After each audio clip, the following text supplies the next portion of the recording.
वो भगवान ने कान कथा सुनने के लिए दिए, लेकिन हम लोग इतने बदमाश आदमी हैं कि अपने कानों से दुनिया भर की गाली सुन सुन के जिंदगी निकाल देते हैं। इसकी ऐसा वैसा दुनियादारी।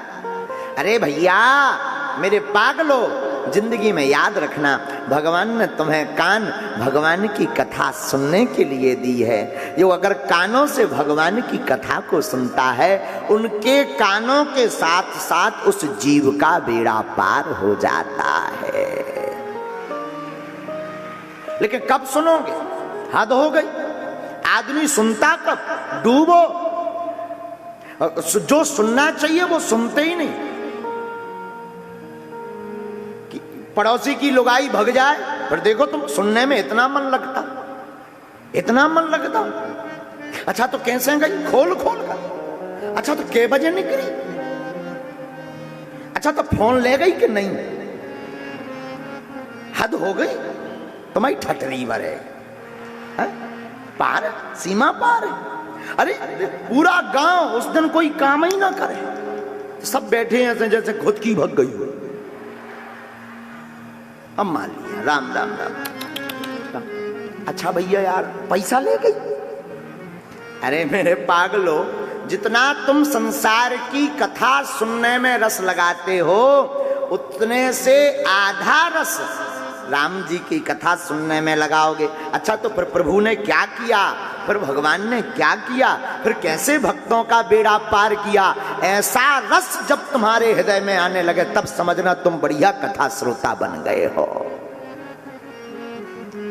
अभी संसार की कथा में तुम्हें रस है। एक और बढ़िया उदाहरण है, कोई बढ़िया गंदी गंदी बातें करे वासना की तो रातों भर नींद नहीं आती, दुई दुई रात जगता रहेगा, आंखें लाल हुई जाएंगी और शरीर जमुहाई पे दे जमुहाई, लेकिन ये हलो आवाज नहीं आ रही का, इसी में लगा रहेगा। और अगर किसी दिन कह दिया जाए यार हलो हलो हो गया, अब वो धीरे से पकड़, अभी मत लगाओ घर वाली है। अब कह दिया जाए भैया कथा सुनो, रामचरितमानस की चौपाई, हमको महाराज जी नींद आती है, अगर हम सोए ना तो सुबह से मुंह पर लगा नक्कटा राम ही बचावे। भैया जितना तुम्हारा मन संसार की विषय वासना की कथा को क्रोधने खोदने का मन करता, उतना कथा में डूबने का मन करने लगे ना, समझ जाइए तुम बढ़िया आदमी बन गए हो। सुनो, डूबो। कब सुनोगे? और हद हो गई, हमें तुम पर कई बार तरस आता है। तुम वो काम भगवान को तब भजते हो जब तुम्हें लगे कि भगवान के अलावा नहीं कोई बचा सकता, तब आते हो तुम। जब तुम्हें लगे कि ईश्वर ही सहारा है, तब तुम्हें ईश्वर की याद आती है। जब तुम्हें लगने लगता कि हम मरने वाले, तब तुम्हें गीता, हनुमान चालीसा, रामायण, पुराण, बागेश्वर धाम याद आते हैं। खाक जिंदगी है तुम्हारी, ये बदमाशी सबसे ज्यादा भरी हुई है। क्षमा करना मेरे पागलो, तुम्हें जिंदगी में मौका मिले तो मरने के समय क्या ईश्वर को याद करना, जन्म के बाद ईश्वर को याद करो। ये तो स्वार्थ है, परमार्थ पर डूबो साहब, स्वार्थ पर क्या डूबना। किसी गांव में एक आदमी रहता था, उसने अपनी पत्नी से कहा कि क्षमा करना, आज मैं आराम करूंगा, मुझे मत डिस्टर्ब करना। पत्नी ने कहा ठीक है। पत्नी रुक गई और ये कुर्सी पर बैठा ही था कि पत्नी आई, कहा कोई व्यक्ति तुमसे मिलने आया है।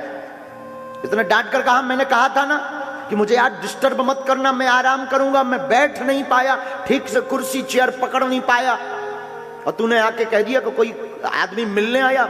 मैंने कहा ना मना करो। पत्नी ने कहा मैंने मना तो किया, पर उस आदमी ने जवाब दिया कि मरने जीने की बात है। इस आदमी ने सोचा फिर तो उठना चाहिए, फिर तो विश्राम नहीं करना चाहिए। अगर किसी के मरने जीने की बात है तो उठना चाहिए, जाना चाहिए। आदमी दरवाजे पर गया, तब उसने पूछा कौन हो तुम? तब पता लगा कि इंश्योरेंस वाला आदमी है जो मरने जीने का बीमा कराता है। ये आदमी कब उठा? जब मरने जीने की बात आई। यही हाल हमारा और तुम्हारा है। हम कथा कब सुनते? जब मरने की बात आ जाती है कि अब केवल कथा बचा सकती है, तब कथा में आते। अगर पहले आ जाते तो क्या बिगड़ जाता प्यारे। पहले बुद्ध पुरुष की शरण में आ जाते, क्या बिगड़ जाता। पहले बुद्ध की शरण में पकड़ लेते, ईश्वर की शरण को पकड़ लेते, सदगुरु को पकड़ लेते। डूब जाओ कथा में, भान ना रहे संसार का। ऐसी कथा सुनो कि तुम्हें होश ना रहे कि तुम कथा में बैठे हो, तुम्हें ऐसा लगे कि कथा तुम में आकर बैठ गई। हमको लोग आते हैं, बोले महाराज जी ऐसी कथा आपने सुनाई कि उठने का मन नहीं हुआ, क्षमा करना। अगर तुम कथा से उठकर जा रहे हो तो तुमने कथा सुनी नहीं, सिर्फ 3 घंटे एंजॉय योर लाइफ, आपने सिर्फ एंजॉय किया है। जिस दिन तुम्हारी जिंदगी में कथा सुनने के बाद वही चीज दिमाग में कौतूहल करती रहे, कथा की बातें बार बार दुत्कारती रहे, कथा की बातें बार बार तुम्हारे चित्त पर प्रहार करती रहे, समझना तुम अच्छे श्रोता बनकर निकले हो आज। डूबो, बुढ़ापे में मत डूबो, जब तुम्हें मौका मिला कथा में डूबो, खूब सुनो, डूब कर सुनो। कब सुनोगे? मरने जीने की बात पर सुनोगे तुम डूब कर। आज और अभी सुनो, डूब जाओ, बेपनाह हो जाओ संसार से, संसार की कुछ भी खबर ना हो, इतनी डूब कर। और क्षमा करना, हम लोग कथा में भी सुनते तो अपने मतलब की बात सुनते। अभी हम बता दें कि घुटना जिनको दर्द करता है उनको हम दवा बता रहे हैं, तुरंत बगल वाला चुप हो जाता, गुरुजी कुछ बोल रहे हैं। किसी को बता दें धन नहीं रुकता, एक बढ़िया उपाय है, तुरंत मोबाइल लेकर के खींचेगा कि क्या बोलेंगे गुरुजी। क्षमा करना ये कथा नहीं है। क्षमा करना ये तुम अपने स्वार्थ के लिए बैठे हो।